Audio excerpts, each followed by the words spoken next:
Olá, bom dia a todos, bom dia Rio Grande do Sul, 11 horas e 36 minutos, hoje é quarta-feira, dia 4 de novembro, veja agora comigo os destaques de hoje. Justiça gaúcha inocenta homem que teria drogado jovem para cometer estupro. Entenda por que o acusado foi absolvido. Um ano depois, por onde anda o homem que atacou mulheres com ácido na zona sul de Porto Alegre? Já já eu te conto, é chocante. Violência no bairro. Briga de vizinhos acaba em duelo. No esporte, o Inter confirma a vaga nas quartas de final da Copa do Brasil. E o capitão gremista Maicon respondeu o todo-poderoso chefão Renato Portaluppi. Será que segue a polêmica? A gente não está jogando da maneira que a gente vinha jogando nos últimos anos. O SBT Rio Grande, a sua companhia na hora do almoço já está no ar.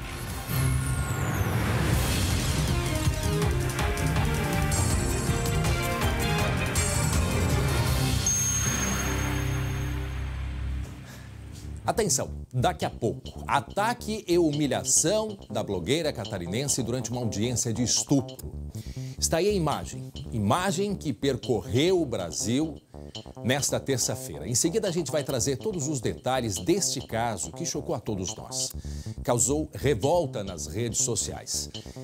Este é um caso que aconteceu em Santa Catarina lá em 2018. Mas nós também vamos falar de um outro caso semelhante a este, que foi aqui no Rio Grande do Sul. Portanto, daqui a pouco nós vamos trazer informações e, inclusive, conversar com a repórter que investigou do site Intercept Brasil, que investigou e trouxe à tona, principalmente naquelas imagens ali onde teve uma audiência. O resultado desta audiência, o Conselho Nacional de Justiça vai investigar, inclusive, a postura do promotor. Daqui a pouco trazemos todos os detalhes, um rápido intervalo e nós já voltamos. Muito bem, já estamos de volta com o SBT Rio Grande, agora 11 horas e 44 minutos. Eu tenho um recado muito importante do Simers para vocês. Autonomia médica.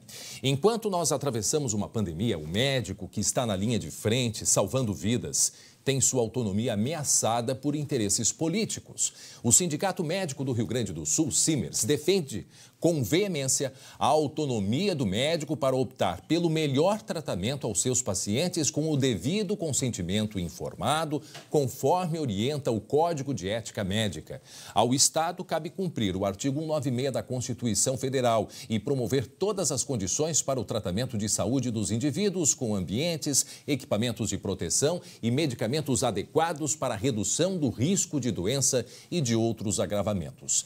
Simers, defender os médicos é defender a saúde. Muito bem, a hora certinha, 11 horas e 45 minutos, faltando 15 para o meio-dia. Vamos aos principais destaques desta quarta-feira com os meus colegas ao vivo. Olá, bom dia, Lucas Abate, e em seguida a Gabi Nerina. Bom dia, Gabi. Lucas. Bom dia, André. Bom dia a todos que nos acompanham. História sobre um promoter acusado de dopar e estuprar uma jovem há 3 anos e que foi inocentado na última semana. O motivo? Falta de provas. Detalhes sobre essa sentença daqui a pouco. Até já. Obrigado, Lucas. Agora, Gabi Nerina, qual é o teu destaque hoje, Gabi? Vamos falar sobre a suspensão das aulas às escolas estaduais aqui do Rio Grande do Sul. Vamos repercutir esta decisão da Justiça que obriga que o Estado faça fiscalização sanitária dentro das escolas, mas que não pode ser feita não por professores e nem funcionários das escolas, e sim por técnicos especializados. É polêmica, daqui a pouco eu volto. Até já, obrigado, Gabi Nerina, 11h46. E atenção, um ano depois, por onde anda o homem que atacou mulheres com ácido na Zona Sul aqui de Porto Alegre? Todos lembram desse caso, né? Lembram desse caso do homem que queria convencer a ex-mulher de voltar a morar com ele lá no Paraná? E ele esteve aqui pela Zona Sul atacando mulheres. Com isto, né, ele queria passar um recado que a capital gaúcha era muito violenta e provocou ferimentos gravíssimos em diversas pessoas. Ele foi preso, mas hoje, aonde ele está? Daqui a pouco eu respondo esse questionamento e nós vamos falar mais a respeito disso. Atenção, porque a Corregedoria do Conselho Nacional de Justiça vai apurar a conduta do juiz que atuou no caso do estupro da influenciadora Mariana Ferrer, em Santa Catarina. Caso que foi lá em 2018 e que agora vem à tona. As imagens do julgamento, divulgadas ontem pelo site Intercept Brasil, mostram a jovem sob forte ataque do advogado do réu. e causaram comoção nas redes sociais. Artistas, políticos, militâncias, até Grêmio e Internacional repudiaram o termo estupro culposo. Aliás, é um termo, um crime que nem está previsto na legislação. Eu vou conversar com a colega Gabi Lerina, que também está acompanhando isso, esta revolta de todos com diversas manifestações de homens, de mulheres, repudiando tudo que se viu, principalmente no momento em que estava acontecendo uma audiência, não é mesmo, Gabi? Isso sim, André. Eu, como mulher, vou falar em nome de todas as mulheres aí do SBT, de todas as minhas amigas, de todas as mulheres que eu conheço. É nojento o que aconteceu com a blogueira Mariana Ferrer. Ainda mais durante esta audiência, inclusive nós temos essa situação. Antes da gente mostrar o que aconteceu, vamos contar para quem está em casa o que houve. O caso foi registrado em 2018, André, dentro de uma boate, de um beach club em Jurerê Internacional. O que diz a vítima Mariana? Que ela teria sido dopada com um Boa Noite Cinderela, estaria inconsciente e teria sido estuprada por este empresário que se chama André Aranha e tem 43 anos. Essa situação ocorreu em 2018, no mês de setembro deste ano. Este homem foi inocentado, foi absolvido porque, de acordo com um juiz, não havia provas. Só que as provas técnicas mostravam que esta menina tinha sido estuprada porque foram encontrados sêmen nas roupas da Mariana Ferrer. O caso ganhou muita repercussão no dia de ontem, né, André? Já que foram divulgadas as imagens dessa audiência e quem trouxe essas informações foi o portal The Intercept Brasil. A gente tem aí as imagens da audiência para que a gente possa mostrar que ela foi humilhada pelo advogado de defesa, em que este homem, ele diz, entre outras palavras, critica a Mariana, mostrando fotos delas da rede social, em que ela estaria utilizando roupas sensuais. E, portanto, então, digamos assim, ela teria provocado este empresário para que tivesse sofrido o estupro. Gabi? Ele diz, inclusive, André, pode comentar, André, não, mas ele diz, inclusive, que se tivesse uma filha, não queria que fosse como ela. Diz que ela não tem emprego. Enfim, uma série de absurdos, né, André? A gente vai acompanhar essas imagens aí dessa audiência. Presta atenção ali, olha só. Vamos acompanhar ali. Peço a Deus que meu filho não encontre uma mulher que nem você. A verdade é essa, né? É o seu ganha-pão, a desgraça dos outros, manipular essa história de virgem, só aparece essa tua carinha chorando, só falta uma auréola na cabeça. Não adianta vir com esse teu choro simulado, falso, e essa lágrima de crocodilo. Respeito, doutor. Excelentíssimo. Eu tô implorando por respeito, no mínimo, nem os acusados. Se quiser, suspenda. Pelo amor de Deus, gente. Que é isso? Se o desespero da Mariana nesta audiência, ela pedindo, né, para a autoridade maior ali, né, que era o juiz, pedindo respeito. Vamos por partes ali, vamos aos poucos para a gente conseguir até, para quem não está conseguindo ler, a gente vai ler desde o início para as pessoas terem uma noção do nível que foi esta audiência e revoltante. Ali, ó. E também peço a Deus que meu filho não encontre uma mulher que nem você. Esse, quem disse, o advogado do acusado. Tá? A verdade é essa, não é? Ele segue. É seu ganha-pão a desgraça dos outros. Para aí um pouquinho, isso ele quer dizer o que com isso? Insinuando, né, Gabi Lerina? Que como ela trabalhava com promoter, Sim. algo assim, ou seja, desqualificando, né, a profissão dela. Manipular essa história de virgem, ela comprovadamente era virgem no momento deste ato. E só aparece essa sua carinha chorando, porque ela estava aqui na audiência, está aqui ela embaixo, a Mariana, chorando, atônita com o que estava acontecendo e principalmente com o advogado falando o que queria e não tinha nenhuma intervenção aqui da autoridade maior, que no caso aqui em cima, que é o juiz. Olha só, e só aparece sua carinha chorando, só aparece sua carinha chorando. Larga aí a imagem, vamos ver o que diz a seguinte. Só falta uma auréola na cabeça. Este, o advogado do acusado, falando para Mariana, dizendo que só faltava uma auréola, ou seja, que ela estava querendo se fazer de santa. Só falta uma auréola na cabeça, isso, gente, numa audiência. Essas lágrimas de crocodilo, ela aqui chorando, desesperada, não adianta vir com esse teu choro dissimulado, falso, essa lágrima de crocodilo. Aí a Mariana apavorada, meu Deus, eu gostaria de respeito, doutor, excelentíssimo. Desesperada ela falando, eu gostaria de respeito, eu estou implorando por respeito no mínimo. No mínimo, é o que dizia desesperada a Mariana nessa audiência. Então vejam só, aí ó, nem os acusados nem os assassinos são tratados, disse a Mariana, são tratados da forma que eu estou sendo tratada. Pelo amor de Deus, gente, pelo amor de Deus, gente. Gabi, agora a gente pode soltar a imagem para a gente ter, né, a noção do que aconteceu e o clima que ficou essa audiência. Escutem. Peço a Deus que meu filho não encontre uma mulher que nem você. A verdade é essa, né? É o seu ganha-pão, a desgraça dos outros, manipular essa história de vídeo, só aparece essa tua carinha chorando, depois só falta uma auréola na cabeça. Não adianta vir com esse teu choro simulado, falso, e essa lágrima de crocodilo. Respeito, doutor. Excelentíssimo. Eu tô implorando por respeito, no mínimo, nem os acusados. Se quiser, eu tô tratada, pelo amor de Deus, gente. Que é isso? Olha o desespero. E aí a repercussão, depois que isso foi publicado pelo site Intercept, diversas manifestações que nós vamos acompanhar, inclusive algumas dessas manifestações de autoridades, artistas. Olha só, aqui ó, estupro culposo não existe. Essa cantora Isa, né? E não existe, de fato, na legislação, não existe no Código Penal esse tipo de crime. Olha só o que disse a Anitta, Mariana Ferrer, eu admiro sua coragem de uma forma que você nem imagina. É o que disse a Anitta também pelas redes sociais. O ministro Gilmar Mendes, as cenas da audiência de Mariana Ferrer são estarrecedoras. O sistema de justiça deve ser instrumento de acolhimento, jamais de tortura e humilhação. Os órgãos de correição devem apurar a responsabilidade dos agentes envolvidos, inclusive daqueles que se omitiram. Bom, atenção, 11h54. Para quem está chegando agora, nós estamos tratando deste assunto de grande repercussão nacional e internacional. Aí é uma postagem da Daniela Mercury também sobre o caso da Mariana Ferrer, catarinense, que em 2018, ela estava promovendo uma festa e ela acusa um empresário de Santa Catarina de ter sido estuprada, inclusive perdeu a virgindade neste dia. Bom, vamos agora, nós conseguimos o contato, atenção, porque nós vamos conversar agora com a jornalista Shirley Alves, do Intercept Brasil, autora da reportagem que chocou o Brasil e o mundo sobre este caso de estupro culposo. Vamos conversar, portanto, ao vivo com ela.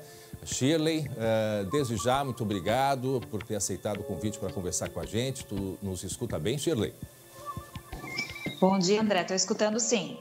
Shirley, primeira coisa, assim, eu achei importante, só para a gente relembrar essa audiência. Só confirma para a gente a data que ela aconteceu e depois eu queria que tu nos respondesse, primeira coisa, assim, a repercussão que tem sido isso, desde que principalmente essa audiência aí, essa imagem veio à tona, que foi vocês que tiveram o Intercept Brasil que teve acesso a essas imagens de uma das audiências. Por favor, Shirley. Então, bom dia a todos que nos acompanham, né? Só para explicar, o caso ocorreu em dezembro de 2018, numa boate em Jurerê Internacional. Ele veio à tona, ele foi trazido à tona em maio, quando a Mariana compartilhou o caso dela pelas redes sociais, segundo ela, com o intuito de cobrar mais agilidade da polícia. Que ano isso? Maio? No ano passado, isso, no ano passado, 2019. Maio de 2019. Tá. E logo após, então, a Mariana revelar todo esse caso em rede social, a Polícia Civil fez uma coletiva de imprensa e começou a falar mais sobre o caso, embora houvesse segredo de justiça, então eles não revelavam muitas coisas sobre, mas sempre estavam atualizando, então, sobre o andamento da investigação. E em meados de 2019, em junho ou julho, se não estou enganada, agora não lembro exatamente a data, mas acho que foi em julho, a Polícia Civil, então, indiciou o réu, né, por estupro de vulnerável. E quem chegou à identidade dele foi a polícia, não foi a Mariana que indicou quem seria o seu agressor. Ela não sabia porque ela alega, ela diz no seu depoimento que ela não lembra do que aconteceu, né? Então, ela nunca disse quem era o acusado. Quem chega à identidade dele é a Polícia Civil. Mais tarde, então, mais ao final do ano ali de 2019, o Ministério Público, o primeiro promotor do caso, também denuncia o réu por estupro de vulnerável. Ele segue a mesma linha de entendimento da Polícia Civil. Shirley, só para desculpa te interromper, mas até esse momento, então, as provas eram contundentes. Eu vou te explicar o que aconteceu. Para o promotor e para a delegada de polícia, as provas existentes eram suficientes para entender que a Mariana estava numa situação de vulnerabilidade no momento em que ocorreu o ato sexual. Porque o que acontece? O réu, quando ele prestou depoimento na polícia, ele negou que tivesse tido contato físico com a Mariana. Mas, quando ele prestou esse depoimento, ele tomou um copo com água e a polícia, então, colheu as digitais dele, desse copo, as digitais e a saliva dele. Então, a comprovação pericial indicou que se tratava, sim, da mesma pessoa, porque eles colheram material genético também que estava na roupa íntima dela. Então, existe essa prova de que se trata da mesma pessoa. Eles levaram em consideração também o depoimento da vítima, que em caso de estupros é considerado como prova. O fato de, depois do ato, ela ter mandado mensagens desconexas para amigas dela, pedindo ajuda. E também o depoimento do motorista do Uber, que a levou até em casa e disse que, para ele, parecia que ela estava sob efeito de algum entorpecente. Só que depois ela fez o exame toxicológico e esse exame deu negativo para álcool e droga. E aí tem todo um questionamento com relação a isso, porque nem sempre esses exames eles dão positivos. Shirley, essa audiência que a gente viu foi quando que ela aconteceu? Essa audiência que a gente tem a imagem. Essa audiência foi esse ano já, vocês viram que ela foi por videoconferência, porque já estávamos em pandemia, foi em julho. Então, a audiência de instrução e julgamento ocorreu este ano e aí, quando ocorreu essa audiência, já havia trocado o promotor do caso.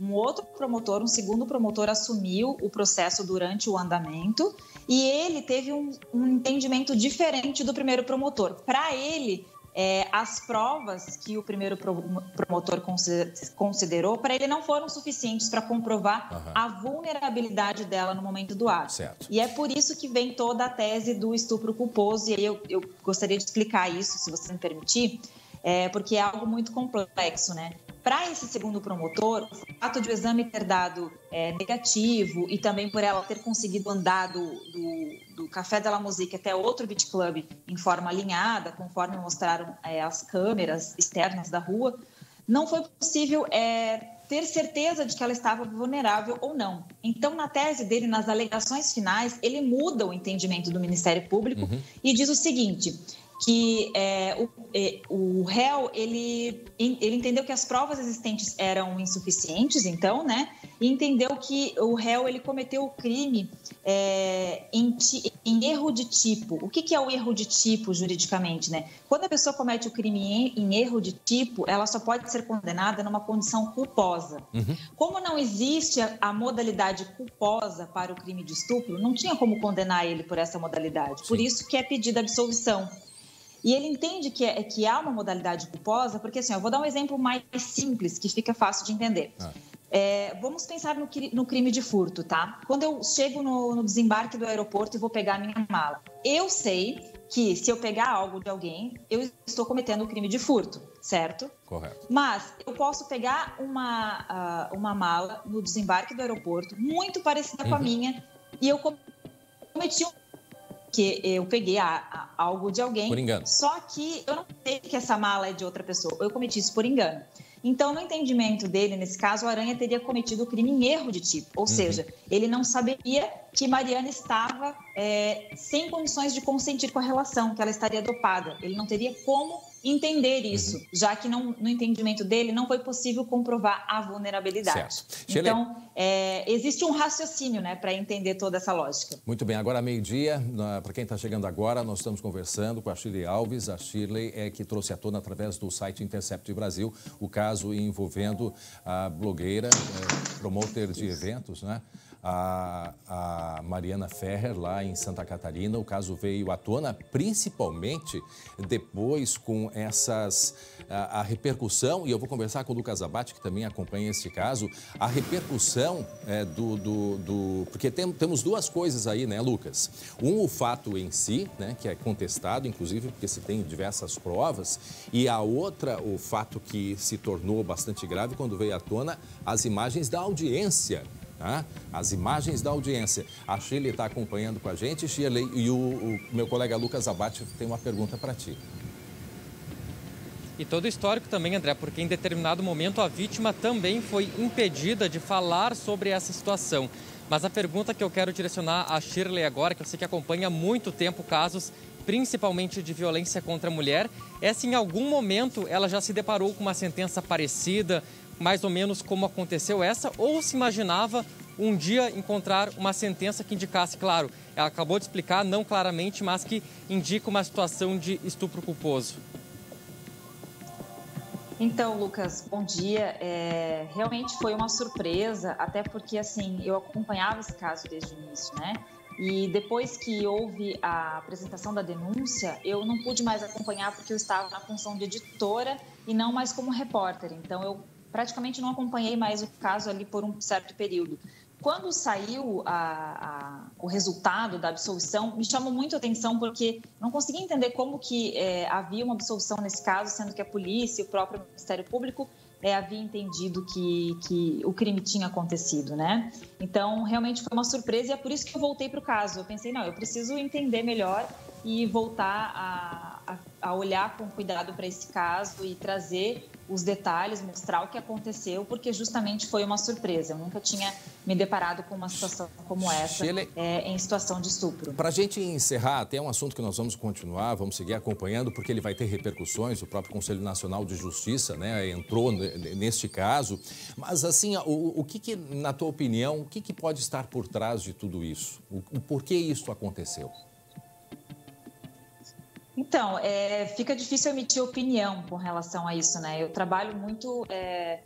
no meu trabalho não costuma ser de opinião, e muito mais, assim, de apuração mesmo, né? Me parece que há entendimentos diferentes nesse caso, né? E o que a gente percebe, eu que acompanho bastante esse tema, existe muito descrédito da palavra da vítima, né? A vítima é muito culpabilizada. A mulher muito sempre se questiona a veracidade do que a mulher diz e não do autor, né? Se olha muito mais para a vítima, mas será que ela está falando a verdade? Será que é isso mesmo? E se questiona pouco a versão do autor. Eu acho que se coloca muito mais luz para a dúvida com relação à vítima do que com relação aos agressores. Então, isso esse empresário... aumenta a culpabilização e dificulta também que outras vítimas registrem ocorrência justamente por causa disso. E esse empresário era uma pessoa conhecida, não influente? Isso pode ter alguma relação? O que a gente sabe que, sim, ele é uma pessoa influente, ele é empresário do ramo esportivo, trabalha com jogadores de futebol, então sim, é uma pessoa influente no meio dele, né, no meio esportivo, é o que a gente sabe, né? Bom, então vamos aguardar a repercussão, certamente isso deve ter alguma repercussão ainda, né, Shirley? Tu que acompanhaste aí todo o processo, a partir de agora com a entrada do Conselho Nacional de Justiça, será que pode ser reformulada alguma decisão, Shirley? Olha, eu conversei com algumas pessoas da área e antes de toda essa repercussão, as pessoas estavam comentando que é muito difícil haver uma reformulação quando há uma absolvição, até porque o próprio Ministério Público, que é quem deveria pedir a condenação, pediu a absolvição, né? Mas agora, com toda essa repercussão, chegando até algumas repercussões aí muito de nível nacional, né, a gente não sabe o que pode acontecer. Eu não sei dizer, assim, acho que a gente tem que esperar o desdobramento para ver o que vai acontecer mesmo. Lucas, para a gente encerrar alguma questão com a Shirley? Não, André, com a Shirley Lamas, quero só avisar também todo mundo que está nos acompanhando que daqui a pouco a gente vai mostrar um caso muito semelhante aqui no Rio Grande do Sul. Eu até estava ouvindo a Shirley falar que é um caso em que a polícia indiciou, o Ministério Público denunciou e no final a Justiça absolveu. E é um caso bem semelhante que daqui a pouco a gente vai exibir aqui na tela da SBT Rio Grande. Muito bem, agradeço muito, Shirley. Obrigado. A Shirley que fez e trouxe à tona através do Intercept Brasil, o site Intercept Brasil, fez essa investigação de todo esse processo. E um processo que aí tem uma repercussão muito grande, não só, né, pelos fatos em si, mas principalmente pelos desdobramentos naquela imagem dessa audiência que a gente vê aí na tela, da maneira como ela foi tratada e a crítica que se veio depois disso, inclusive o ministro Gilmar Mendes, condenou condenando a maneira como ela foi tratada nesta audiência. Muito obrigado, Shirley. Obrigado mais uma vez por ter conversado com a gente. Uma boa tarde. E nós seguimos certamente neste assunto. Atenção, hora certinha aqui comigo, 12h07, 20 graus a temperatura nesse momento aqui em Porto Alegre. Gente, atenção para esta imagem aí. Atenção para esta imagem de uma briga de facão entre vizinhos. 4 pessoas ficaram feridas. Isto aconteceu em Três Coroas, do Vale do Paranhana. O Glauco Paza vai nos contar o que aconteceu por lá, mas olha, é inacreditável isso que a gente está vendo agora, hein, ô Glauco? Pois é, eu fico lembrando do Velho Oeste, daqueles filmes, do desafio dos dois, com cada um com uma arma na mão. Aí era pior. Muita gente munida de facão em pleno 2020. Aconteceu na tarde do último sábado, perto do pedágio de Gramado. E ali à beira da RS 115, André. Meu Deus do céu. Segundo a polícia, a briga começou depois de uma discussão por limites dos terrenos. Nas imagens dá pra ver que a confusão é generalizada, todo mundo briga com todo mundo. E teve até uma criança aí, ó. Você vai ver aí que tem uma criança de costas. Que atira o facão. Tá com o facão na mão também, atira o facão em direção à briga. Quer dizer, uma coisa totalmente descontrolada. Uma das pessoas envolvidas teve ferimentos graves na mão e precisou passar por cirurgia. Outro ferido teve cortes na cabeça e os demais atingidos sofreram apenas escoriações. A ocorrência foi registrada como lesão corporal.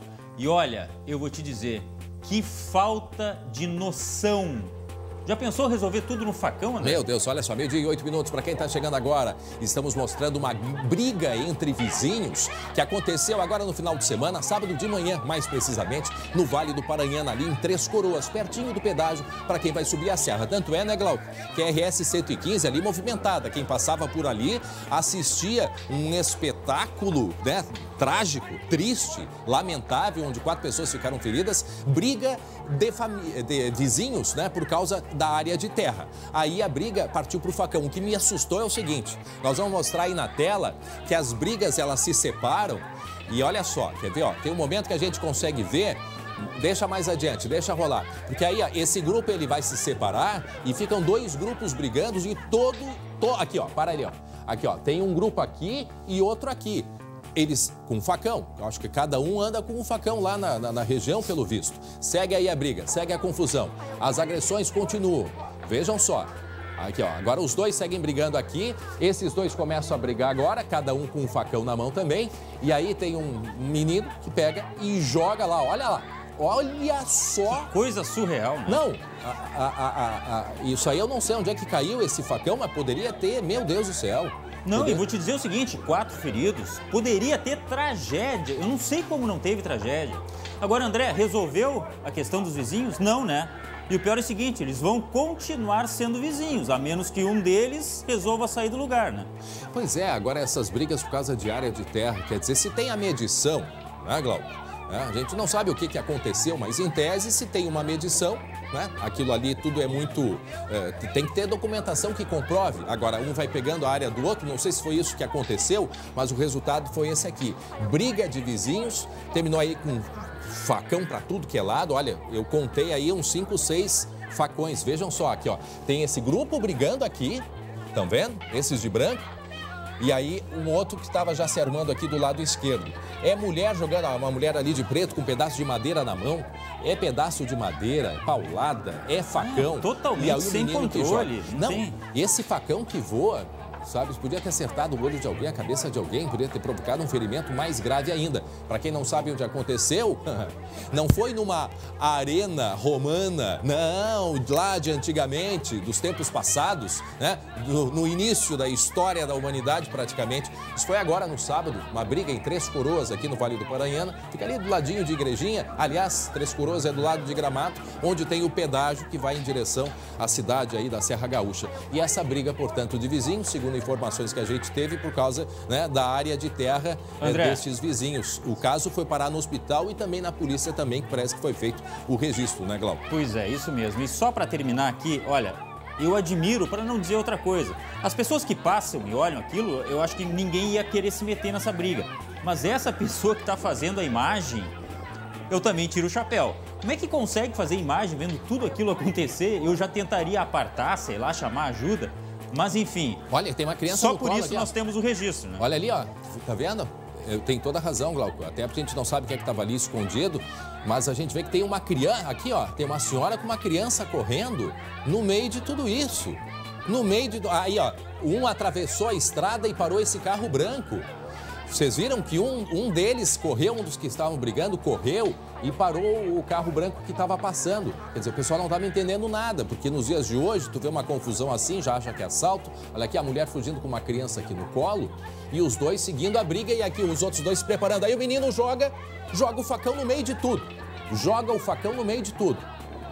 Meu Deus do céu. Que belo ambiente que ele está convivendo aí, né? Ó, volta só um pouquinho aqui, só para mostrar esse carro branco, volta ali. Tem um que atravessa, ó, que sai da briga e ele atravessa, não sei se é o facão dele que voou. Aqui ele, ó. Ó, larga aqui, ele vai sair correndo pro meio da estrada, quase que foi atropelado. Ó, ele sai correndo, manda o carro parar, junta o facão. É. Que loucura. É. A essas alturas, que bom que não tinha ninguém armado. Já pensou alguém com arma de fogo? Meu Deus do céu, agora estão com uma arma branca, todos com facão, não é verdade? E aqui os outros dois começando um novo foco de briga. Um novo foco de briga. Enquanto que os de branco estão lá atrás, esses da frente começam a brigar e o garotinho aí, sem dó nem piedade, joga um facão como se estivesse jogando aqueles aviãozinhos feito de papel, não é verdade, Glauco? Com a maior naturalidade. Eu entendo também que era desespero dele, de repente até o pai ou um irmão envolvido na briga, ele estava gritando o tempo inteiro, ele estava desesperado e essa reação dele de atirar o facão é reflexo daquilo que ele está vendo, né, André? Só que tem consequência tudo, né? Tem consequência tudo. Imagina, poderia ter acertado. É um garoto que estava certamente desesperado em meio a essa confusão em vizinhos, mas é assustador. Assustador o que aconteceu no sábado de manhã, ali na cidade de Três Coroas, no Vale do Paranhana. 12h e 13 minutos agora. Vocês lembram do maníaco do ácido? Ele que tinha como alvo moradoras aqui na Zona Sul de Porto Alegre. Pois a intenção deste homem era o quê? Assustar a mulher dele e convencer de que ela voltasse para o Paraná. Ele queria dizer, olha, Porto Alegre está muito perigoso. Eu acho melhor tu voltar aqui a morar comigo no Paraná. Olha em todos os casos que vem acontecendo dessa pessoa que fica jogando ácido. Olha como é um lugar violento. Pois é, há um ano ele estava atrás das grades. Mas, em março deste ano, ele ganhou o chamado efeito suspensivo, né? Ele foi beneficiado por ser grupo de risco em meio à pandemia. Como está a situação dele fora das grades? Nós vamos conversar agora com a delegada Adriana Regina da Costa. Delegada Adriana, a senhora me escuta bem? Boa tarde, delegada. Boa tarde. Delegada, essa decisão que veio do próprio Conselho, né, Nacional de Justiça de liberar por um prazo mínimo, que me parece de 3 meses, os criminosos, vem provocando muita polêmica, não é verdade, delegado? Boa tarde, André. Em relação a esse caso especificamente, né, a Polícia Civil tomou conhecimento então da liberação desse indivíduo, né? Realmente foi um trabalho que a Polícia Civil se dedicou integralmente quando logo após os fatos, né, que ocorreram em junho de 2019, nós tivemos praticamente 4 ocorrências em poucos dias relacionadas a esse fato na época. Foi um trabalho árduo da Polícia Civil, um trabalho da 13ª Delegacia, juntamente com a Divisão de Inteligência do Departamento de Polícia Metropolitana, e na época nós conseguimos então chegar nessa autoria do delito. Então nós temos acompanhado então esse processo, né? O processo, mesmo ele estando solto, o processo segue em andamento, né? E vamos acompanhar até o final da conclusão desse processo. E quem é que faz o acompanhamento no caso dele? A polícia, ela tem essa atribuição também, delegada? Porque ele está sendo monitorado, certamente, né? Oficialmente, nós não recebemos nada para que ocorra esse acompanhamento desse indivíduo, né? Nós temos acompanhado nos sistemas de informática, sistemas de informática da Polícia Civil, onde a gente verifica, então, essa condição desse indivíduo, né? Nós estamos abertos caso haja nova ocorrência no sentido de alguma ameaça a algumas vítimas ou a Polícia Civil está à disposição. Nós não temos nada de fato após a liberação dele, né? É importante salientar, porque surgem alguns boatos de que ele estaria atacando novamente, mas a Polícia Civil não recebeu nenhuma informação nesse sentido, então a gente tem acompanhado essa situação, né, tanto no sistema de informática da Polícia Civil, como também caso haja algum novo registro de ocorrência policial. Porque tem algumas regras, ele não pode, ele deve permanecer aqui na cidade, Porto Alegre, isso, né? A Polícia Civil ela acaba remetendo o inquérito policial e muitas vezes não tem acesso, né, a esse acompanhamento após o fato, quando ele chega no judiciário. Acaba muitas vezes a gente, por ser um caso de maior repercussão, que a gente desenvolveu diretamente nessa investigação, a gente faz esse acompanhamento, mas em regra a Polícia Civil não realiza esse acompanhamento processo a processo. Minha colega Gabriela Lerina tem uma pergunta para a senhora. Gabi. Oi, delegada. Boa tarde para a senhora. Delegada, eu lembro bem dessa investigação que durou alguns meses da Polícia Civil e também do temor das mulheres que eram atacadas por esse homem, porque qualquer mulher poderia virar vítima. Hoje nós estamos falando muito sobre violência da mulher no programa de hoje, no jornal de hoje, em função dessa condição do estupro culposo envolvendo essa blogueira Santa Catarina. Eu queria que a senhora relembrasse um pouco por que as mulheres eram as principais vítimas desse homem. Tudo começou, então, em junho do ano passado, né? Nós começamos recebendo uma ocorrência em relação a esse fato. Posteriormente, começaram a chegaram outras ocorrências, um total de 4 pessoas. Nós tínhamos uma vítima homem também. Isso chamou muita atenção, né? Houve uma comoção ali no bairro, na zona sul de Porto Alegre, né? Todos os fatos eram concentrados na zona sul de Porto Alegre. Por isso, então, a divisão de inteligência acabou também se envolvendo com essa investigação policial, né? Considerando que esses fatos eram graves, né? A população estava amedrontada na zona sul e isso fez com que a gente se envolvesse também. Realmente foi uma investigação bem difícil de ser realizada. O indivíduo ele utilizava veículos alugados para a prática do delito, que dificultou um pouco o nosso trabalho. Foi realmente um trabalho de inteligência, um trabalho de fôlego, que fez com que a gente chegasse nesse indiciamento, com vasta produção de prova dentro do inquérito policial. Foram atingidas mulheres que não eram da relação desse indivíduo, mas também uma mulher que mantinha um relacionamento com ele, fez com que ele alegasse, então, que praticaria esses atos, fazendo com que ela temesse residir em Porto Alegre e fosse morar com ele em Curitiba. Isso foi alegado por ele, então, quando ele foi preso.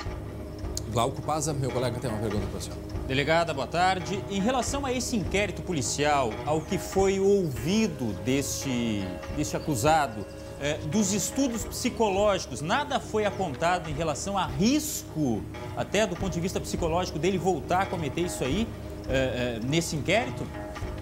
Na época dos fatos, foi representada pela prisão preventiva, a fim de que a gente evitasse novos fatos, né? O objetivo da garantia da ordem pública. Psicologicamente, ele não foi, dentro do inquérito policial, não foi levantada nenhuma hipótese nesse sentido. A gente, realizando o inquérito policial, tecnicamente, identificou, então, que havia elementos para a prisão preventiva, considerando a garantia da ordem pública, que seria o clamor da população naquele momento, e evitando a prática de novos fatos, considerando que foram fatos reiterados. Lucas Abate, tem uma pergunta para a senhora também, meu colega. Lucas. André, até fui buscar informação agora, ele está proibido de manter contato com as vítimas e também com a ex-companheira e também de frequentar o local onde aconteceu o crime. Mas a minha pergunta para a delegada, André, é sobre a tipificação penal. Se eu não me engano, ele foi indiciado por lesão corporal grave. Eu queria saber da delegada, em uma eventual condenação, qual o tempo de pena? Ele ficaria de fato atrás das grades ou responderia em um regime semiaberto? Então, delegada, com essa tipificação penal, o que pode acontecer com ele em caso de condenação? É difícil a gente avaliar nesse momento quantos anos de prisão, ou até mesmo qual é o regime que ele vai responder. Foram 4 fatos, né? 4 procedimentos policiais encaminhados separadamente, então isso vai depender do juiz, da análise do judiciário nesse sentido, né? Ele foi indiciado por lesões corporais, essas vítimas foram encaminhadas a exames, né? Porque a lesão corporal ela pode ser desde uma forma leve até a forma mais grave, então dependia também de exames complementares dessas vítimas durante todo esse ano, né? As vítimas, além do exame inicial que elas fizeram na data dos fatos, esses exames foram reiterados pela perícia a fim de que a gente verifique a gravidade dessas lesões. Bom, agora meio-dia e 21 minutos, nós estamos conversando com a delegada Adriana Regina da Costa, que acompanhou o caso, né, deste homem chamado maníaco do ácido, que queria convencer a ex-mulher de que Porto Alegre era uma capital violenta, praticou estes crimes e aí então foi descoberto, portanto, que era ele que usou uma série de artimanhas, não é mesmo, delegada, para conseguir se esconder da polícia, e a polícia teve de fato, foi um período até conseguir identificá-lo, porque ele usava do aluguel de carros e também de outras artimanhas para conseguir cometer esses crimes. Ao todo, quantas vítimas foram, delegado? Nós tivemos 4 ocorrências policiais, né? Além disso, também houve uma ocorrência policial relativa a uma carta que foi jogada em uma residência, onde, então, relatava esse fato, né? Onde incentivava as pessoas a jogarem ácidos nas pessoas na zona sul da capital, como se fosse uma corrente, né? Então, essa ocorrência policial também fez parte desse inquérito, ela auxiliou também nessa investigação. Ele utilizava também placas falsas no veículo, então isso também dificultava o nosso trabalho. Nós conseguimos, com a investigação, fazer o rastreamento desses veículos alugados e conseguimos, então, fazer o passo a passo dele, colocando esses veículos nos locais dos fatos. Isso também é uma prova dentro do inquérito policial. Além da prova pericial desse veículo, quando foi localizado, que teve essa adulteração da placa. Material apreendido também quando da prisão dos suspeitos, também foi importante, material encaminhado também para a perícia. Então, é uma farta prova produzida dentro do inquérito policial. Do primeiro até o último crime, qual foi o interregno, qual foi o espaço, a senhora lembra? Foi mais ou menos entre 19 a 21 de junho de 2019. E a prisão mais ou menos ocorreu em setembro de 2019. Delegada, eu não sei se a senhora gostaria ou pode opinar a respeito disso, porque é um tanto quanto a gente vê o trabalho que foi da polícia de investigação. Uma pessoa que estava colocando e colocou em risco, feriu gravemente tantas pessoas. E aí, em meio à pandemia, foram aí pelo menos entre 3 e 4 mil presos que foram soltos, né, por causa da pandemia, que estavam dentro do grupo de risco. Como que fica, né, a posição da polícia quando se depara numa situação como essa, de correr atrás, conseguir deter, porque mais vítimas poderiam ter sido feitas, e agora esta pessoa está aproveitando deste benefício e está solta, não sei também por quanto tempo? É difícil para a Polícia Civil analisar a situação em concreto de cada processo, né? Cada processo ele tem um trâmite, ele tem uma situação diferenciada do momento da investigação policial, então é difícil a gente avaliar, mas o que eu quero deixar bem claro à população é que a Polícia Civil ela estará sempre presente, se for necessário prender novamente determinados indivíduos que foram liberados, serão presos novamente, a Polícia Civil está sempre presente a fim de que a gente possa, com as investigações de qualidade, trazer um bom resultado e trazer tranquilidade para a população. Muito bem, agradeço a senhora delegada Adriana Regina da Costa, muito obrigado pelas informações a respeito deste caso envolvendo aí o maníaco do ácido. Muito obrigado, delegada, meio-dia 24 minutos. Agora, eu quero que vocês fiquem com um recado da FAB, é um recado da EVT Assessoria, né, FAB?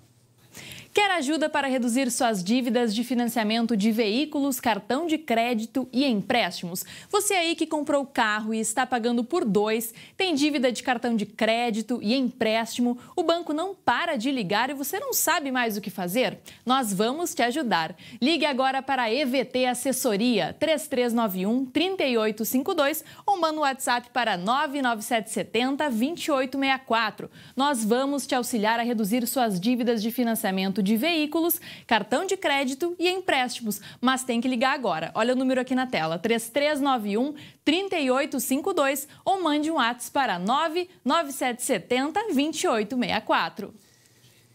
Muito bem. Há pouco nós falamos do caso da jovem Mariana Ferrer, de Santa Catarina, né, do caso de estupro. E nós temos um caso muito semelhante aqui no Rio Grande do Sul, né? Então, por isso, nós voltamos a falar sobre a absolvição. No caso aqui em Porto Alegre, um promoter, né, de eventos, ele foi acusado de estupro de vulnerável. O caso aconteceu no ano de 2017 e a sentença saiu na última semana. Na tela, a gente explica em detalhes. Ele chegou me perguntando sobre uma amiga minha e já chegou me oferecendo bebida de cara. E é a última lembrança que eu tenho da festa. O relato é de uma jovem vítima do golpe conhecido como Boa Noite Cinderela. Em maio de 2017, dias após denunciar o promoter de uma casa noturna em Porto Alegre por estupro, ela conversou com a nossa equipe. Como se eu tivesse apagado completamente. Não tinha consciência nenhuma. Quando chegou em casa, ela percebeu o golpe e procurou a Polícia Civil. O promoter foi preso em flagrante por violação sexual mediante fraude. No apartamento dele, os policiais encontraram comprimidos que poderiam ser usados para dopar vítimas. A prisão não foi homologada pela Justiça, que colocou o promoter em liberdade horas depois. Por um aplicativo de troca de mensagens, o homem enviou esse áudio a amigos. Minha mãe tá perguntando por que eu tô calmo. Porque, já cansei de estar bêbado e não saber nada que aconteceu na outra noite, tá ligado? Ou já cansei também, já fiquei com gurias já, que foi, sabe? Que foi um pouco mais rígido, sei lá. Minha mina fez amor comigo, tá ligado? Mesmo solto, ele foi indiciado pela Polícia Civil por estupro de vulnerável. Além de laudos e relatos de outras mulheres que disseram ser vítimas do promoter, essas imagens integraram a investigação. Nas cenas, é possível ver a jovem saindo de mãos dadas com o promoter. 6 meses depois, em novembro, o promoter foi denunciado pelo Ministério Público. Durante o processo, a Justiça chegou a determinar que ele usasse tornozeleira eletrônica. Na última quinta-feira, o caso teve um desfecho. O promoter foi absolvido por falta de provas. Segundo a Justiça, não havia comprovação de que o ato não foi consensual. E como o processo corre em sigilo de justiça, outras informações sobre a sentença não foram divulgadas. A acusação levou inúmeros testemunhos, inclusive de algumas mulheres que passaram por situações análogas à da vítima com esse acusado, que foram lá, que depuseram. Mesmo assim, a justiça decidiu pela absolvição do réu pela falta de provas. Uma das vítimas foi essa jovem que não quer se identificar. Quem fica com sequela de tudo isso, porque o Brasil é um país que esquece muito rápido, mas quem fica com sequela é a pessoa, né? Que não esquece nunca mais. Isso é verdade, olha. A defesa da vítima disse que ainda não teve acesso ao recurso. O Ministério Público só vai se manifestar à tarde, pois o promotor deste caso foi substituído e vai ainda ter que rever, vai ter que se inteirar do processo. Procurado, o advogado do promoter preferiu não se posicionar, pois ainda não leu a sentença. E agora eu coloco aí na discussão nossos colegas, o Lucas Abate, o Glauco e também a Gabi Lerina. Lucas, o que a gente pode falar a respeito dessa investigação e dessa decisão aí, Lucas? André, é importante destacar nessa decisão, ele foi absolvido por falta de provas e em nenhum momento se reconheceu de que não houve o ato sexual.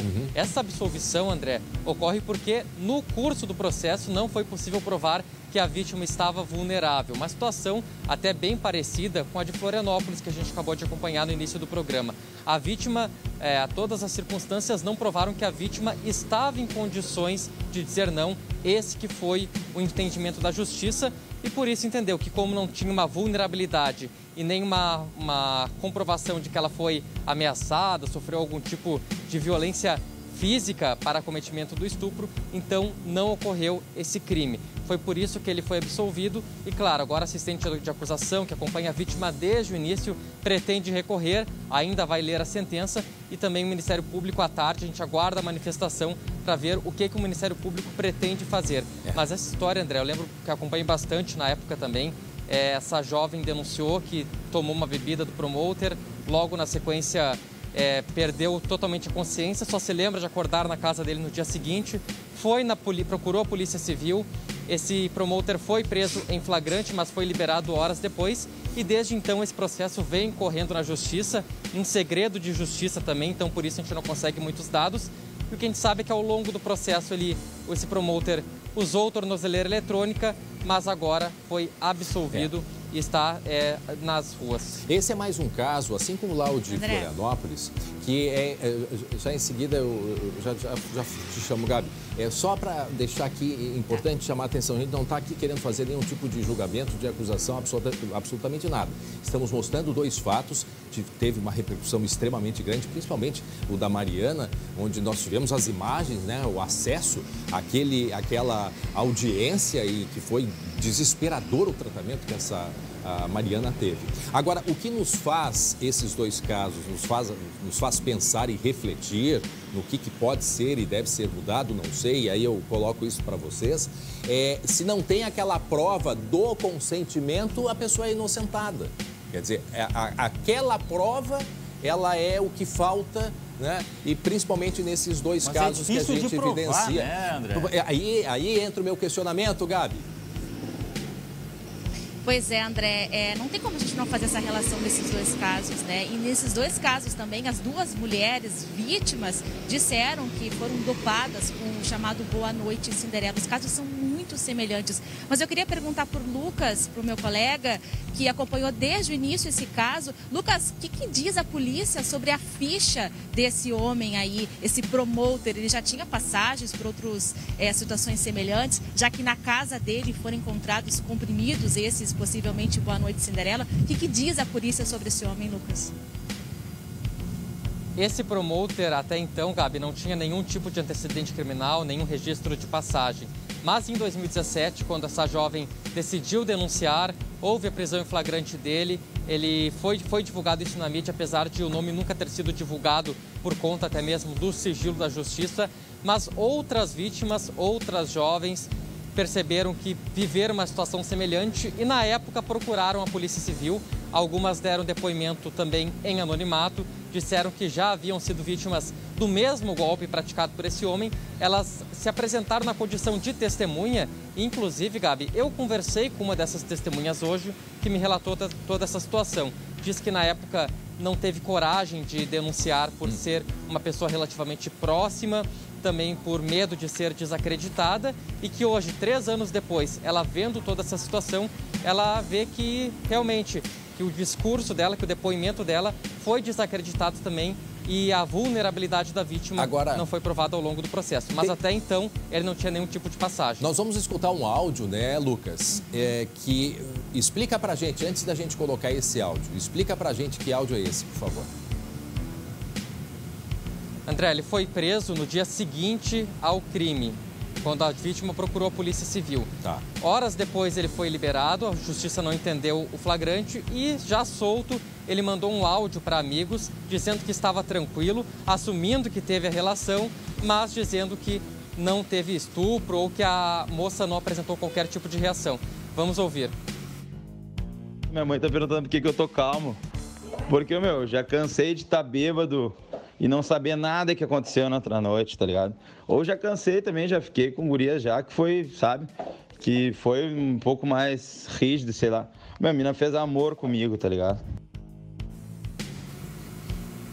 Que loucura, hein, André? Pois é. Gabi. Agora, bom, depois da Gabi eu quero falar uma coisa, André. Oi, Gabi, tá escutando?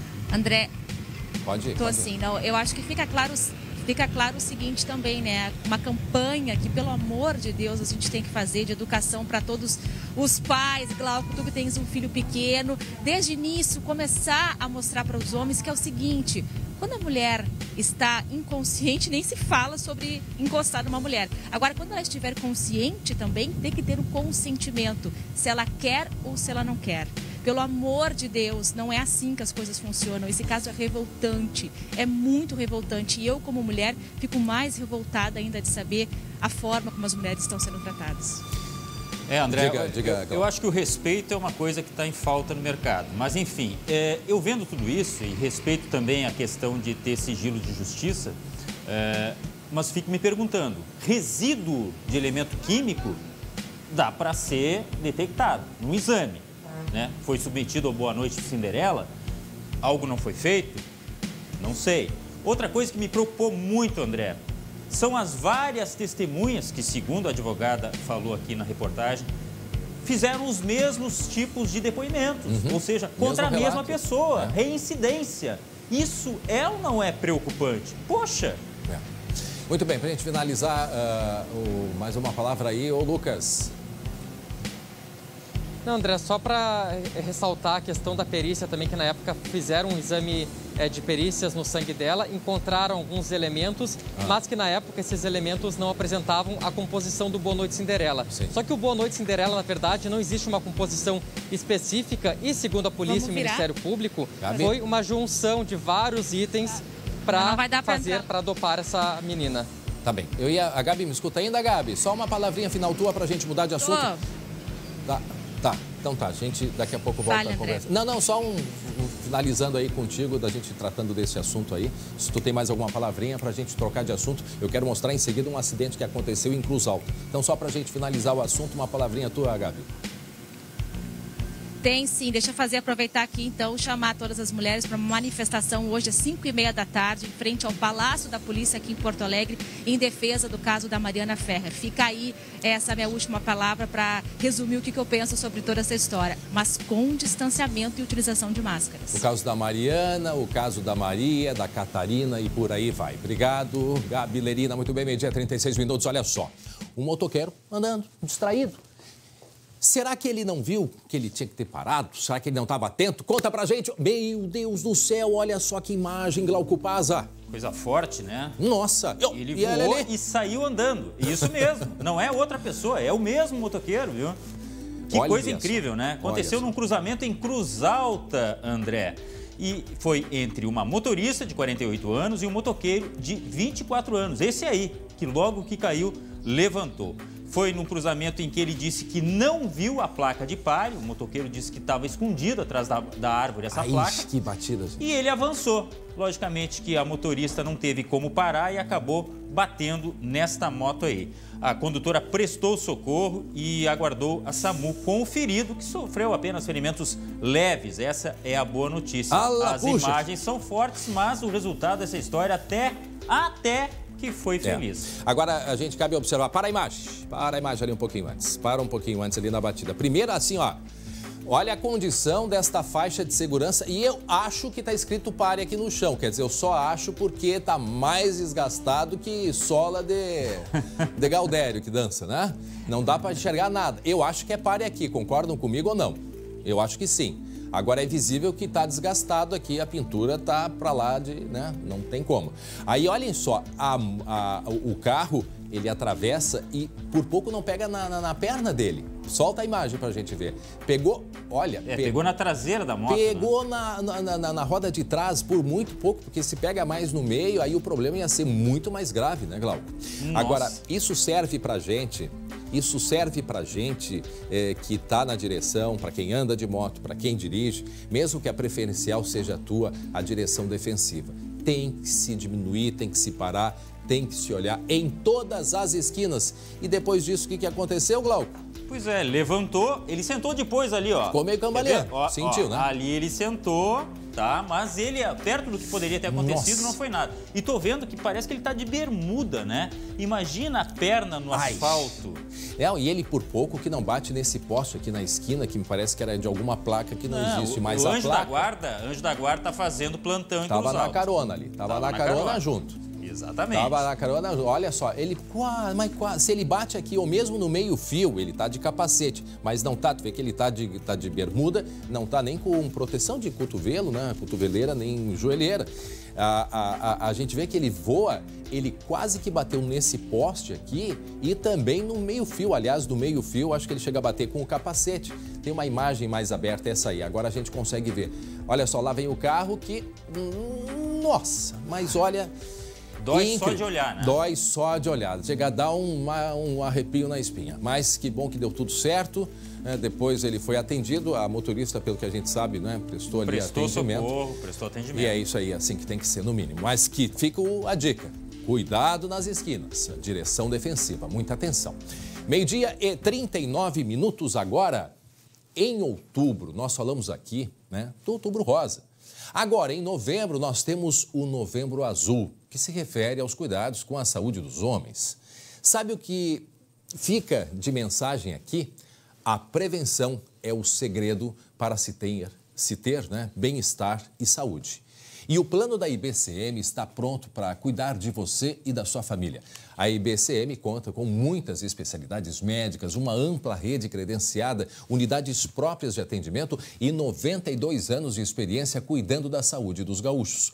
E o valor? Apenas R$ 170,03 mensais por pessoa e sem nenhuma coparticipação. Já pensou? Não perde tempo e ganhe saúde, minha amiga, meu amigo. Ligue agora, 51 3230 5511 ou mande um WhatsApp para o número que está aparecendo aqui na sua tela. IBCM, o plano de saúde feito para o servidor público. Muito bem, nosso assunto agora é a volta às aulas ou não. As aulas presenciais das escolas estaduais voltam a ser suspensas. A partir de agora, todas as instituições passam a funcionar em regime de plantão. Quem traz as informações para a gente é ela, Gabi Lerina. Isso mesmo, André. Voltou e parou, né? Essa é uma decisão da Justiça e vale já para hoje, para todo o Rio Grande do Sul, das 2.500 escolas estaduais de Porto Alegre, nenhuma pode abrir e sim funcionar em regime de plantão. Olha só, estou aqui na Júlio de Castilhos, né, que é um dos colégios mais tradicionais de Porto Alegre, pedindo para que o Rodrigo Prado mostre para vocês, fazendo esse movimento para mostrar que não tem nada acontecendo por aqui, as portas estão fechadas, mas eu fui lá e tem sim esse atendimento de regime por plantão. O que é que está acontecendo por aqui, André? Tem ali professores, né, funcionários que estão entregando aqueles materiais para aqueles alunos que estão estudando de forma... pegando material aqui que não tem acesso à internet. São em torno de 1.300 estudantes aqui nesse colégio, que é um dos maiores do Rio Grande do Sul, e cerca de 200 a 300 alunos não estão conseguindo acessar a internet. A gente já trouxe a informação para vocês que o governo do estado, ele consegue trazer as redes de internet para esses alunos, só que os alunos não têm, muitos deles, computador ou então um smartphone em casa de qualidade que possa acessar ao sistema Google Classroom, que é o aplicativo que traz essas aulas online. Então, quarta-feira, pelo que me disseram aqui, a direção da escola, é o dia dedicado para que esses alunos possam retirar as suas atividades escolares. Essa é uma decisão, André, fale. Uma decisão? Pode terminar. Uma decisão? Não, eu ia dizer que essa é uma decisão da terceira vara aqui do estado, que diz que é o seguinte: por que as aulas foram suspensas nesse exato momento? Tudo envolve a questão da pandemia do coronavírus. Lá desde o início, os professores estão alegando, estão dizendo que não há condições, questões sanitárias, eles têm muito medo de se transmitir, de se infectarem pelo novo coronavírus em função do retorno dos alunos dentro da sala de aula. E então se começou uma briga na justiça, né, em função disso, e foi uma ação ajuizada pelo CEPER Sindicato, que é o sindicato dos professores aqui do Rio Grande do Sul.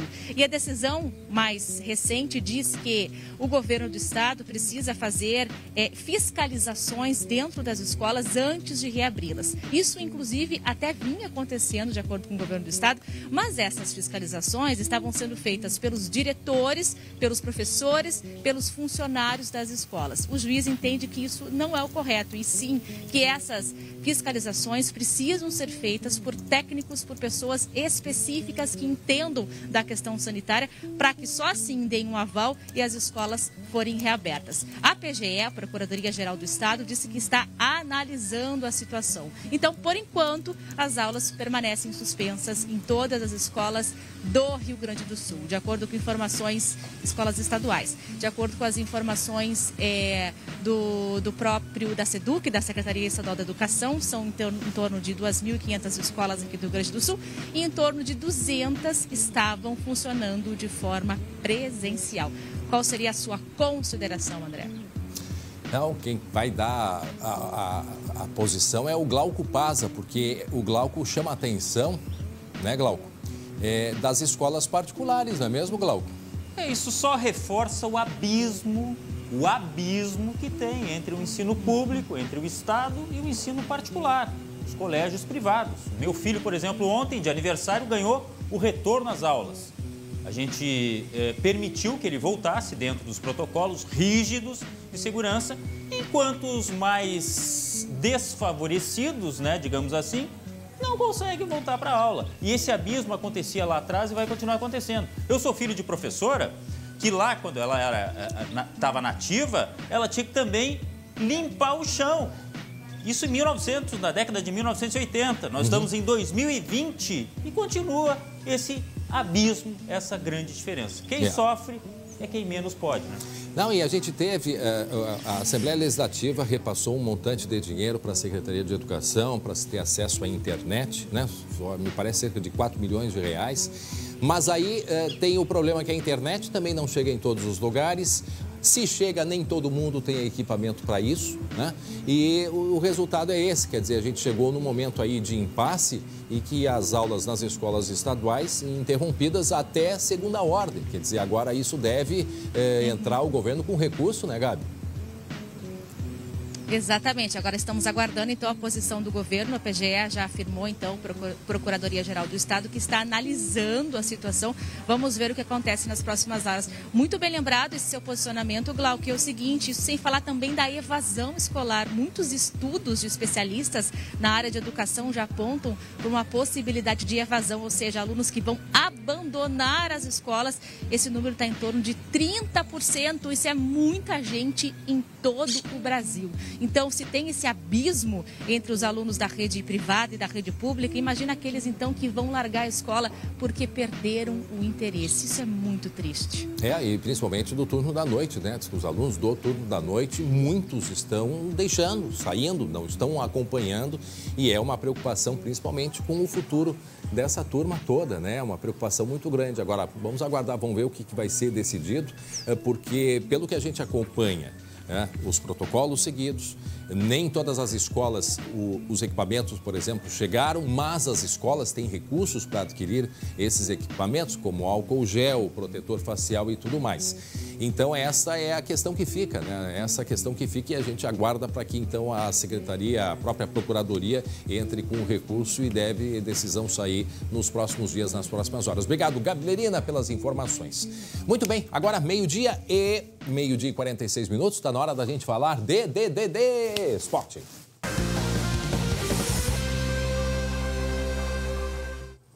Para Biscoitos Zezé, carinho que vem de família, meu irmão Glauco Paza, meu irmão Jeremias Werneck, vem pra cá, vem pra cá, vem pra cá. Estou aqui, e aí, gente? Olha aí! E fez esse presente, Jeremias Werneck. Tudo bom, Jeremias? Tudo certo, melhor agora, vendo você. Por isso que ele tava usando perfume, porque ele ia pro estúdio, rapaz. Glauco, dá uma segurada, Glauco. Dá uma segurada, Glauco, não me entrega. E aí, gente? Não é gente. O que está escrito na lauda é meninos. Eu quero que você fale, meninos. Olha só, no esporte, o Internacional, então, confirmou o favoritismo e avançou na Copa do Brasil. Meninos! Aí eu gostei. A melhor parte, meninos. O Inter venceu por 2-1 o Atlético Goianiense. Não foi lá um grande jogo, tá? Já digo isso de cara, porque a exemplo que aconteceu com o Grêmio foi jogo daqueles assim, ó, pra dormir, né, Jeremias? Primeiro mas tempo venceu ruim, por 2-1. Aí quando o Eduardo Cudê botou os titulares, o Inter decolou. Não, decolar é do outro lado, né? Mas o Inter foi, né? Tudo dentro do imaginado, né? O que não se imaginava era o Thiago Galhardo entrando. O Thiago Galhardo tá iluminado, né, Glauco? O gol que ele fez, né? O cara tava no lugar certo esperando o rebote do goleiro, Glauco. Mas isso aí atrai, né? O cara que tá fedendo a gol, como a gente brinca na gíria do futebol, né? Como é que é? Fedendo a gol. Olha aí. Sedento a gol? Fedendo, de fedor. Existem várias expressões, tem que tomar cuidado com essas expressões, depois a gente vai falar sobre isso, né? Mas é impressionante como o Thiago Galhardo tá iluminado, ele tá sempre no lugar certo. É inacreditável. Ele tá sempre no lugar certo, Glauco. Mas aconteceu o seguinte, ó, ele tava no lugar errado quando levou um pisão, eu acho, né? Eu sabia que vinha Glauco Paza. Ele saiu mancando, é dúvida. Não, próximo jogo ele tá suspenso no Brasileiro, mas e aí? Preocupa ou não? Ali ele tava no lugar errado. Não, preocupa sim, e a imagem na transmissão mostrou que ele saiu com uma bolsa de gelo no tornozelo e com dificuldade para caminhar, né? Eu imagino que o Eduardo Cudê deva estar mexendo naquele tupete dele lá, naquela parece franja. o Jeremias depois da pelada, olha aí. Não consegue nem andar.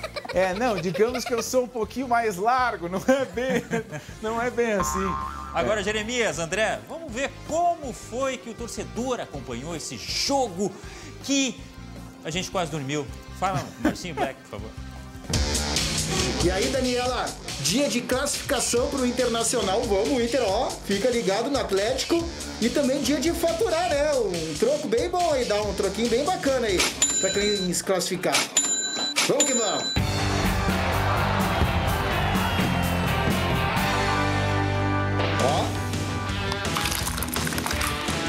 Tô com minhas moedinhas da sorte aqui, moedinhas da sorte. O que tu quer ver, filha? Vai aumentar o coração do papai? Então olha aí. Está tudo bem, meu coração? Tem duas coisas me preocupando nesse jogo aí. A gente não tá com o time dito titular e aquele golzinho lá no... né? Não precisava ter tomado aquele gol no final lá em Goiás. Não precisava.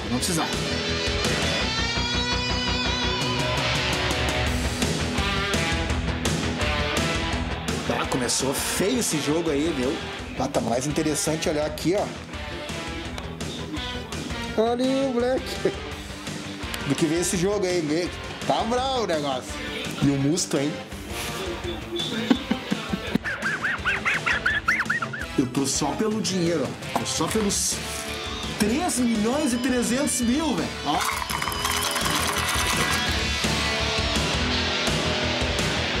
Goleiro é nosso! Tô falando que o pai tava on, rapaz. Que o Cudê apelou o Cudê. O pai tá on, compadre. Tamo junto. Eu não acredito, cara. O Galhardo se machucou ali. Não tô acreditando. Quem é que ele vai botar agora, velho? Você tá falando sério? Eu fiquei preocupado, cara. Ih, rapaz.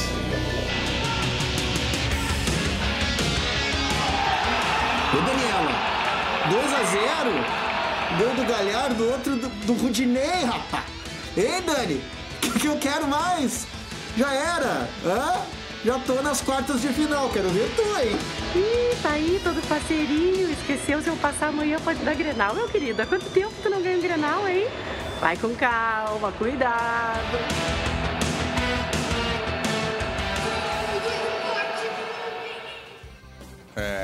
Provocação pra cima da Dani Hill, gremista Dani Hill. Mas o que interessa foi a vitória, né, Jeremias? Agora o resto... Vamos ver se ajeita, tá?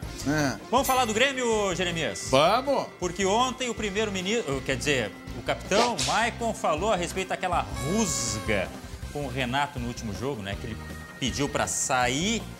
Que rusga, rapaz? Vocês da imprensa estão inventando rusga? Não tem rusga, rapaz. Vocês da imprensa aí. Ah, vocês. Quer ver? Quer ver como não tem rusga? Tá. Bota o Maicon aí. Não houve nada disso de discussão. Se tivesse acontecido, eu ia ser o primeiro a falar aqui.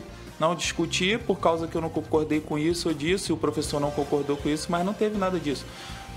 A minha chateação foi comigo mesmo por no jogo a gente não está apresentando um bom jogo, como vem acontecendo em outras partidas. E isso é claro, a gente sabe disso, o professor Renato sabe disso, o torcedor sabe disso, né, que a gente não está jogando da maneira que a gente vinha jogando nos últimos anos.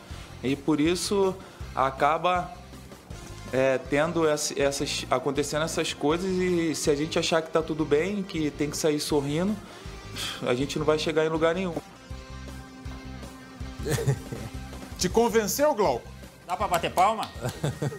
Não, é que é o seguinte, né? A gente ouve o Renato, parece que tá vendo outro jogo, né? Aí chega o capitão e dá um choque de realidade. Mas ele falou que o Renato sabe também que não estão jogando como deveriam jogar. Agora o Renato sabe ou não sabe? Ou seja, o Renato engana esse pessoal aí da imprensa aí, ó. Ou ele pensa que engana esse pessoal da imprensa aí, ó. Não, assim, ó, vamos lá. A grande virtude do Maicon foi falar, né, Glauco? Ele poderia não ter falado, e ele falou. E uma outra grande virtude é ele dizer aquilo que todo mundo está enxergando e que o Renato não diz. Se o Renato não diz externamente e fala internamente, tudo bem, eu não sei se isso acontece, tá? Mas o mérito do Maicon é chegar e dizer, não vou tapar o sol com a peneira, isso está acontecendo, nós não estamos jogando nada. Agora, eu repito o que eu disse ontem aqui, Glauco, ele é o capitão. Ele tem todo o direito de reagir do jeito que ele reagiu. Agora, quando ele reage daquele jeito, meu amigo, dá margem para vocês da imprensa falarem um monte de coisa. Ah, tá bom. É verdade. Eu queria só voltar, antes de tu seguir, se o outro prefere depois, mas eu queria perguntar para você sobre o Cudê. Eu ouvi certo que ele de novo fez uma crítica à qualidade da equipe? Ouviu certo. Ouviu certo e certamente também ouviu que a direção disse que ele tem que ir com calma. Aliás, essa historinha aí também é uma historinha, tá? Né, Glauco? Essa historinha aí também é uma historinha. O Cudê vai lá, não joga bem o Inter, vai, mas meu grupo é curto, não sei o quê. Primeiro ele tem que ganhar, primeiro tem que passar, né, pelo Grenal bem para poder começar a se qualificar isso, a criticar. Não, mas assim, ó, o que me parece, né, Glauco, é que o Inter cansou de que ele venha e reclame sempre que não tem jogadores. Mas sempre, né, nas coletivas. Sabe o que eu sugiro, Jeremias, André? Os dois darem uma rezada. Principalmente o Renato, tá? Porque ele falou mal, ele disse que não é um time de freiras, E aí o seguinte, ó, a irmã Selassie Dalpiaz, ou Selassie Dalpiaz, pode ser uma ou outra, desculpe se eu estou equivocado, ela repudiou a fala do Renato Portaluppi, dizendo que o Grêmio não é um time de freiras. Olha só o que ela falou.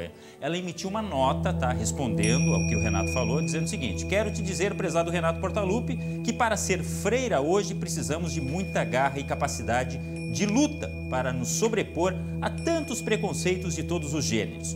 Como profissional da educação, tenho o compromisso de me posicionar contra isso, pois entendo que é dessa forma que também educo. O esporte arrasta multidões. Deixo minha contribuição para podermos mudar de paradigmas e fazermos juntos uma revolução que educa. Ela que é diretora de uma escola aqui de Porto Alegre. Cadê o efeito especial? Chinelada no Renato. E isso aí repercutiu muito nas redes sociais, né? Repercutiu muito, porque o Renato não falou uma vez time de freiras. Ele falou 2, 3 vezes, já falou em outras oportunidades. Então... André, essa é do tempo do Glauco. Quem fala o que quer. Agora, como é importante o esporte também nesse negócio além das 4 linhas, né?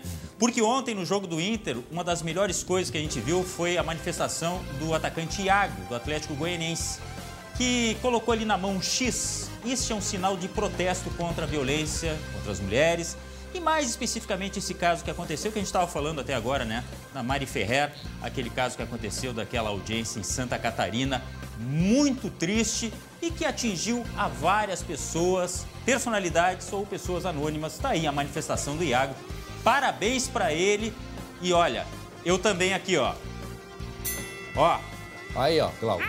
Tá bom? Ó, Jeremias.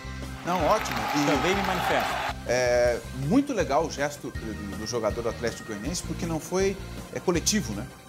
Ele é um indivíduo acima de tudo, ele está se manifestando como indivíduo. A manifestação de esportistas no Brasil, ela é muito rara. E ver um cara fazer isso sozinho é bem simples, né? Mas é bem tocante. Muito legal. Muito bem, gente. Não, esse caso que a gente relembra é pesado, né? O caso da Mariana, aquela audiência que nós vimos e mostramos aqui no início, e a gente certamente vai continuar acompanhando. Bom, gente, fiquem aqui comigo, sabe por quê? Porque chegou a hora de todos nós ajudarmos a quem precisa. O Teleton 2020 vem aí. E quem nos conta é a Bruna Colossi.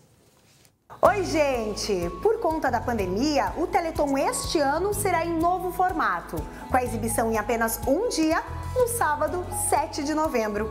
De qualquer forma, a ACD precisa mais do que nunca da força de nós, gaúchos. Chegou a hora de nos unirmos e mostrarmos para todo o Brasil que somos uma grande família unida pelo Teleton. Vamos mostrar para todos a força do Sul. Não deixe para depois, faça as contas e doe o quanto puder no site teleton.org.br. Teleton 2020. A gente precisa de você. Aproveito um beijo muito grande para a turma da ACD que tem aqui em Porto Alegre. Fui conhecendo no passado, olha, um trabalho fantástico. Vamos ficando por aqui, gente. Lembrando que seguem hoje as entrevistas, né, com os candidatos à Prefeitura lá de Canoas, comandada pelos meus queridos Glauco Paza e Marcelo Chemali. A partir das 2h da tarde, a transmissão será pelo nosso Facebook. Até amanhã, Glauco. Até amanhã, Jeremias, 19h20, segunda edição com Marcelo Chemali. E nós voltamos amanhã às 11h40. Obrigado pela audiência, pela companhia. Um beijo em todos.